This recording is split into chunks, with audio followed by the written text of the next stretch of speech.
अस्सलाम वालेकुम वरहमतुल्लाह। सवाल हुआ है कि मैंने चंद बरस पहले किसी अपने दोस्त को 2-3 लाख रुपए कर्ज दिए थे और वो अब वापस करने से इनकार कर रहा है।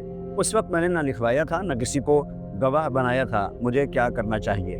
दीन और इस्लाम ने कुरान में हमें बहुत से हुक्म दिए हैं और हर हुक्म के साथ कुछ कवायद भी बताए।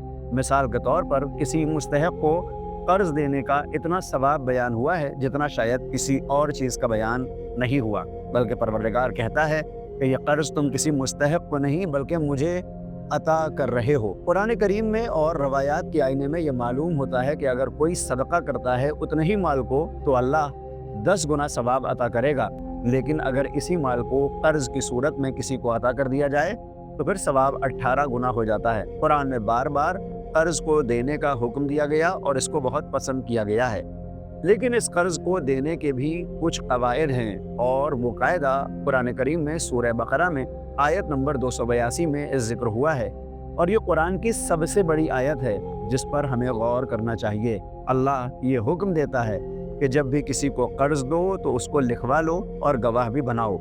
मसलन कुरान ये कहता है, ऐ ईमान वालो, जब किसी मुअय्यना मुद्दत के लिए कर्ज का मुआमला करो तो उसे लिख दिया करो और लिखने वाले को चाहिए कि तुम्हारे दरमियान इंसाफ के साथ तहरीर करे और जिसे अल्लाह ने लिखना सिखाया उसे लिखने से इनकार नहीं करना चाहिए। बस वो दस्तावेज लिखे और इमला वो शख्स कराए जिसके जिम्मे कर्ज है और उसे अपने रब यानी अल्लाह से डरना चाहिए और इसमें किसी किस्म की कोई कमी नहीं करना चाहिए।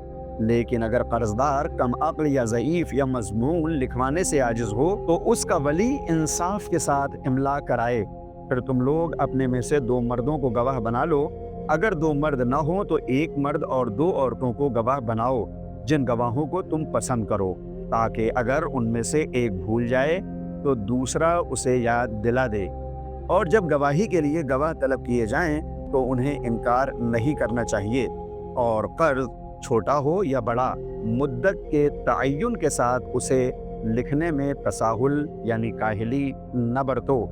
ये बात अल्लाह के नज़दीक करीने इंसाफ है और गवाही के लिए ज़्यादा मुस्तहकम है और इससे तुम उस बात के ज़्यादा नज़दीक हो जाते हो कि शक व शुबहा न करो, मगर ये कि तुम आपस में जो दस्त बदस्त तिजारती मामलात करते हो उनके न लिखने में कोई मुज़ायक़ा नहीं है। आयत में और भी बातें दर्ज हुई हैं, लेकिन कर्ज के मुताल्लिक़ ये बाकायदा हुक्म है कि इसको लिख लिया जाए। लिहाजा जब भी किसी को कर्ज दें तो गवाह और लिखने वालों को ज़रूर मुअय्यन करें। अब मसला आता है कि अगर कोई ऐसा गुनाह अंजाम दे यानी किसी से कर्ज ले और इनकार कर दे तो उसका गुनाह क्या होगा? पैगम्बर इस्लाम ने फरमाया कि शब मेराज मैंने एक शहीद को देखा जो जन्नत के बाहर इंतज़ार कर रहा है। मैंने पूछा कि आखिर ये किस बात का इंतज़ार करता है? तो जवाब आया कि ये दुनिया में 3 दिरहम कर्ज लेकर आया था जो इसे एक यहूदी को अता करना था और उससे पहले ये शहीद हो गया, लिहाजा ये मुंतज़िर है। यानी अगर कोई शहादत के दर्जे तक भी पहुंच जाए लेकिन उसके ज़िम्मे कर्ज हो तो फिर जन्नत में दाखिला नहीं मिलता। ऐसे अफराद जो किसी का कर्ज लेकर बाद में मुकर जाएं, इन पर कई तरह से अजाब किया जाएगा। मसलन कर्ज देने वाला आइंदा अपने आप को किसी भी मुस्तहक़ को कर्ज देने से रोक देगा और ऐसी सूरत में किसी मुस्तहक़ का काम नहीं चलेगा और इसका अजाब भी ऐसे शख्स के ऊपर होगा।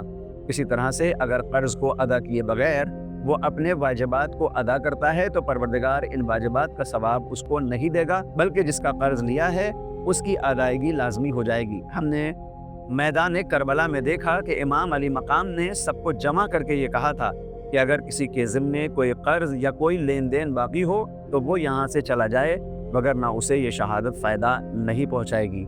आइए हम सब मिलकर तय करें कि हम कर्ज लेते वक्त लिखेंगे और देते वक्त भी इसको लिखवा लेंगे।